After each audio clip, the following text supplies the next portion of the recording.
श्री वशिष्ठ ऋषि कहने लगे कि हे राजन, मैंने दत्तात्रेय जी द्वारा कहा माघ मास माहात्म्य कहा, अब माघ मास के स्नान का फल सुनो।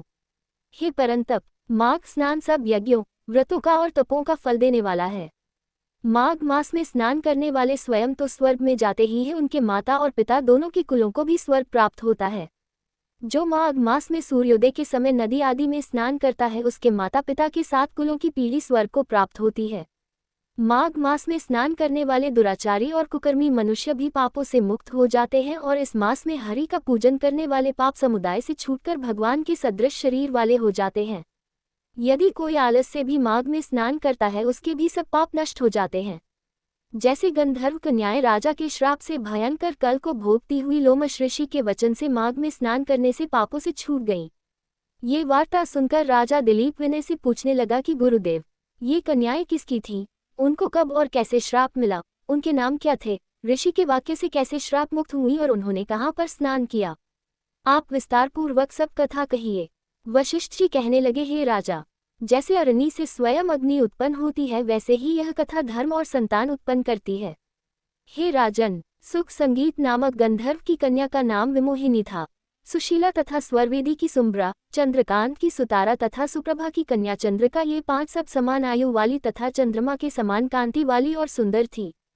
जैसे रात्रि को चंद्रमा शोभायमान होता है, वैसे ही पुष्प की कलियों के समान खिली हुई यह अप्सराएं थीं। ऊंचे प्योधर वाली पद्मनी वैशाख मास की कामिनी यौवन दिखाती हुई नवीन पत्तों वाली लता के सदृश, गोरे रंग, सोने के सदृश चमकती हुई और सोने के अलंकारों से सुशोभित, सुंदर वस्त्र धारण किए हुए, अनेक प्रकार के गाने और वीणा अथवा बांसुरी तथा दूसरे बाजे बजाने में प्रवीण और ताल, स्वर तथा नृत्य कला में निपुण थी। इस प्रकार वे कन्याएं क्रीड़ा करती हुई कुबेर के स्थान में विचरती थी।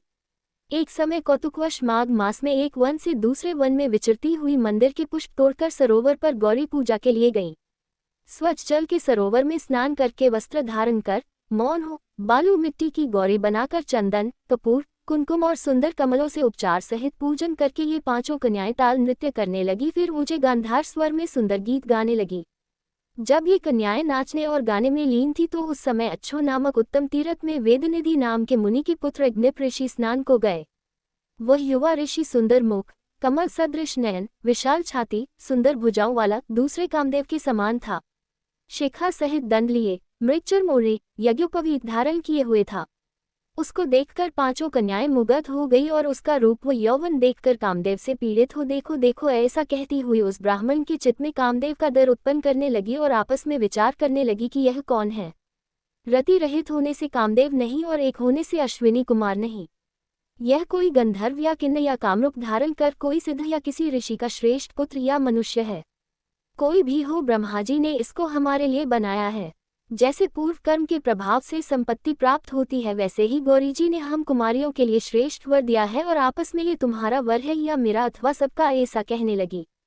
जिस समय उस ऋषि पुत्र ने अपनी मध्याह्न की क्रिया करके ऐसे वचन सुने, तो वह सोचने लगा कि यह तो बहुत बड़ी समस्या उत्पन्न हो गई। ब्रह्मा, विष्णु, महेश आदि देवता तथा बड़े योगीश्वर भी स्त्रियों के ब्रह्मजाल में मोहित हो गए हैं। इनके तीक्ष्ण बाणों से किसका मनरूपी हिरण घायल नहीं हो सकता। जब तक नीति और बुद्धि रहती है, तब तक पाप से भय रहता है। जब तक की गंभीरता रहती है, यम विधि का पालन होता है, तब तक मनुष्य स्त्रियों की कामरूपी बाणों से बींधा नहीं जाता। ये मुझे उन्मत्त और मुग्ध कर रही हैं।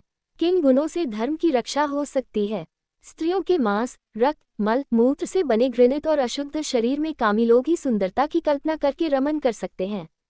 शुद्ध बुद्ध वाले महात्माओं ने स्त्रियों के पास रहना कष्टकारक कहा है, सो जब तक के पास आए घर चले चलना चाहिए। अतः जब तक वह उसके पास आई, वह योग बल के द्वारा अंतर ध्यान हो गया। ऋषि पुत्र के ऐसे अद्भुत कर्म देखकर वह चकित होकर डरी हुई चारों ओर देखने लगी और आपस में कहने लगी कि यह क्या इंद्रजाल था जो देखते देखते विलीन हो गया। और वह विरह की अग्नि में जलने लगी और कहने लगी कि हे कांत, तुम हमको छोड़कर कहाँ चले गए?